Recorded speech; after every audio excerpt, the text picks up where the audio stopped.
Eh bien, je m'appelle Jarod Cousin, a.k.a. Roja, et je viens de Charleroi.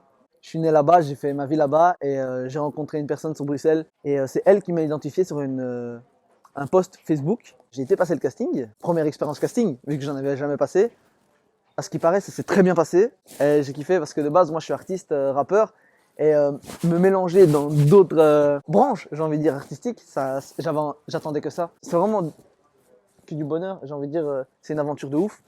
Ça m'apporte beaucoup de choses. Et j'espère aller continuer là-dedans tout en continuant mon rap, essayer de construire de belles choses. Et je me rends compte qu'à mes 20 ans, j'ai eu énormément de chance d'être pris pour ce rôle. Et je garde ma bonne étoile. Voilà.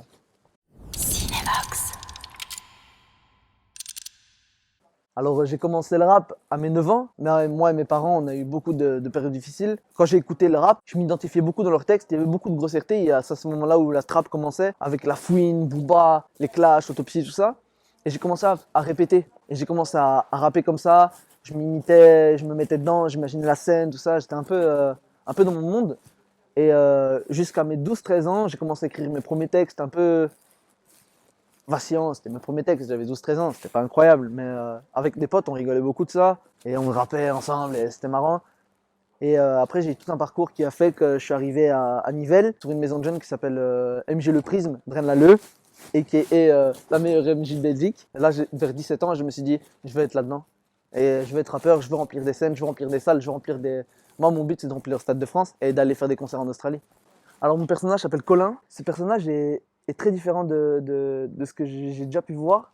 Parce que il a pris sur lui, en fait. Il a pris sur lui et il a... Je vais pas spoiler le film, bien sûr, mais il a une force de caractère qui lui permet de tenir le coup, en fait. C'est le résumé de tout le film. C'est il tient bon. Il essaie de tenir bon, il essaie de tenir le cap pour lui-même. L'idée est de montrer un peu le bon côté des méchants. Je crois. J'ai encore du mal à le comprendre parce que c'est toute une personnalité, c'est tout un vécu, c'est toutes des histoires qu'il faut se dire, ok, il a vécu ça.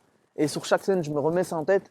Et donc je me dis, putain, trash le gars, tu vois. Et du coup, me mettre à la place de ce gars, c'était pas chose facile, mais j'espère que j'ai relevé le défi. Pour moi, c'est un défi et j'adore les défis. Donc du coup, qui dit challenge dit Jarod, et qui dit Jarod dit Rodja. Donc au fond, c'était vraiment un challenge ce personnage. Pour moi, et c'était cool. Le film, pour moi, ça parle de trois personnages très différents qui se sont tous les trois retrouvés en prison. Donc ça veut dire qu'ils ont un gros point commun, qu'ils ont vécu ensemble. Ils ont tous les trois eu 48 heures de perme. Et c'est des histoires qui, en permission, chacun sort de la prison au même moment. Et c'est un feu d'artifice dans tous les sens pour chacun, quoi. Moi, comme c'est ma première expérience cinématographique, ce qui m'a le plus époustouflé, c'est de voir l'envers du décor. Maintenant, j'arrive plus à regarder un film normalement. Moi, avant, j'étais fan de Pirates des Caraïbes, par exemple. Je me dis, ah ouais, putain, mais tu vois, ce que moi je fais, donc ça veut dire que derrière, il y a tout un monde, tu vois. Oh là là, moi, ça m'a mystifié le cerveau, ça m'a retourné. Il y a des trucs qui ont, ah putain, merde, c'est une fourmilière. Ce qui m'a le plus choqué, c'est que c'était une vraie fourmilière. Chacun savait ce qu'il devait faire, chacun à son poste. Et j'aime vraiment cet univers et ça m'a vraiment plu. Donc ça me pousse à refaire des castings, à repasser des trucs, à continuer là-dedans, tout en continuant mon rap sur le côté, bien sûr. Voilà.